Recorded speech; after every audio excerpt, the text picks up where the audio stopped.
Hello students, हमने अपने पिछले लेक्चर में लेसन 1 के टॉपिक आय के बारे में पढ़ा। आज हम पढ़ेंगे आय और अन्य मापदंड। जिस देश की औसत आय अधिक होती है बच्चों, वो देश अधिक विकसित होगा, और जिस देश की औसत आय कम है वह कम विकसित होगा। लेकिन हम केवल आय के आधार पर ये नहीं बता सकते कि कोई देश विकसित है या अविकसित। इसीलिए हमें आय के साथ साथ अन्य मापदंडों को देखना होगा।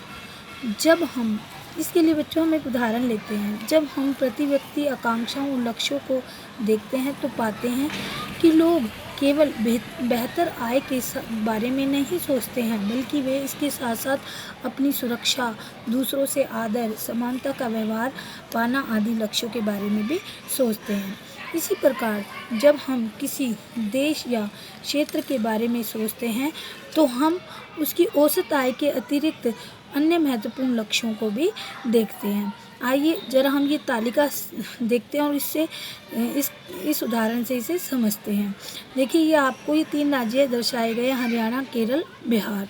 अगर हम इनकी 2015-16 की प्रति व्यक्ति आय देखते हैं, वो है हरियाणा की है 1,62,034, केरल की है 1,55,516, इसी तरह बिहार की है 34,168। तो जब हम इन आंकड़ों को देखते हैं तो हमारे जहन में यही सवाल उठता है, यही जवाब आता है कि जो हरियाणा है सबसे विकसित राज्य है इनमें। लेकिन हमारा ये उत्तर गलत है। क्यों? हमें आय के साथ साथ अन्य मापदंडों को देखना होता है। आइए एक और तालिका देखते हैं। अब आपको ये 3 राज्य दिखाई दे रहे हैं, हरियाणा, केरल और बिहार, जिनकी जो ये शिशु मृत्यु दर है। शिशु मृत्यु दर मैंने आपको लेसन की शुरुआत में ही बताया था कि 1000 व्यक्तियों पर इनकी हरियाणा की जो शिशु मृत्यु दर है वो है 36, और केरल की कितनी है 12, जबकि बिहार की कितनी है 42।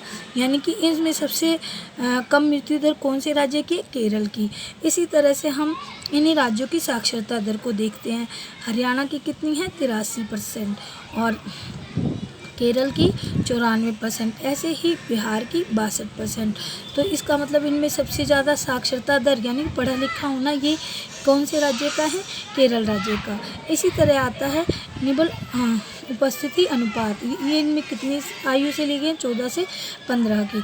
तो हरियाणा के निबल उपस्थिति अनुपात कितना? 61, और केरल का 83, और बिहार का 41। तो इनमें सबसे अधिक निबल उपस्थिति अनुपात किसका है?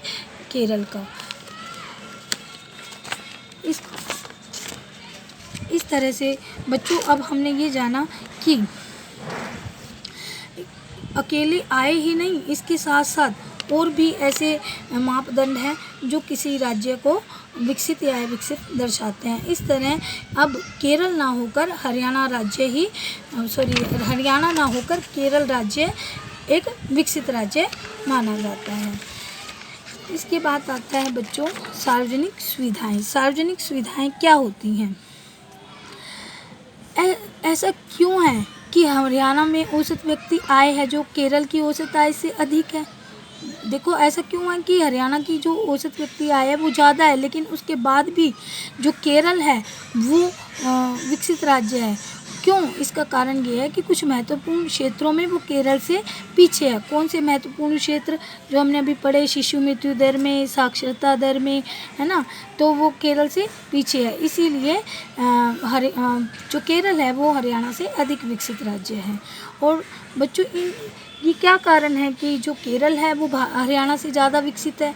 इसके लिए अनेक आवश्यक तत्व हैं। वो कौन से हैं? सुविधाएं।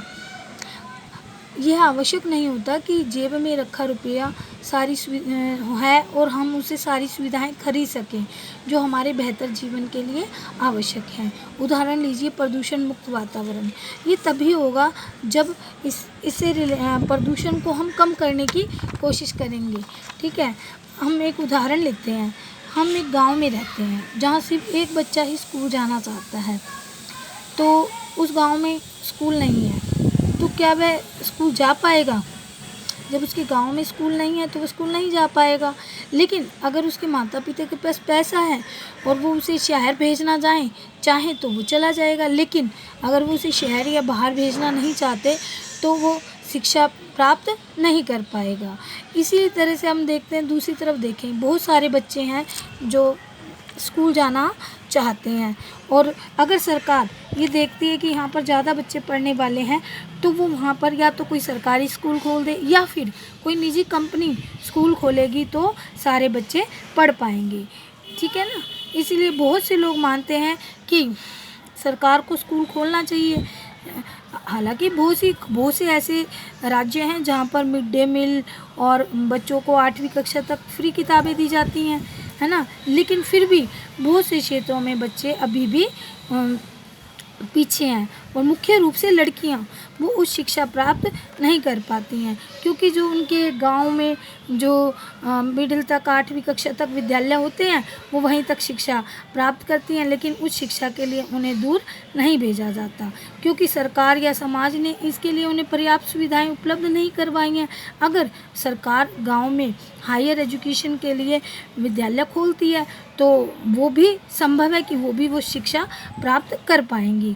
और दूसरा पॉइंट हम देखते हैं केरल में शिशु मृत्यु दर का होना।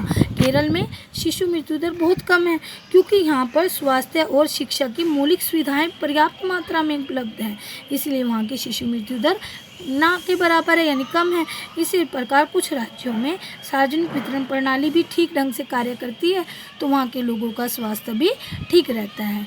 आई होप आपको ये टॉपिक अच्छी तरह समझ आ गया होगा।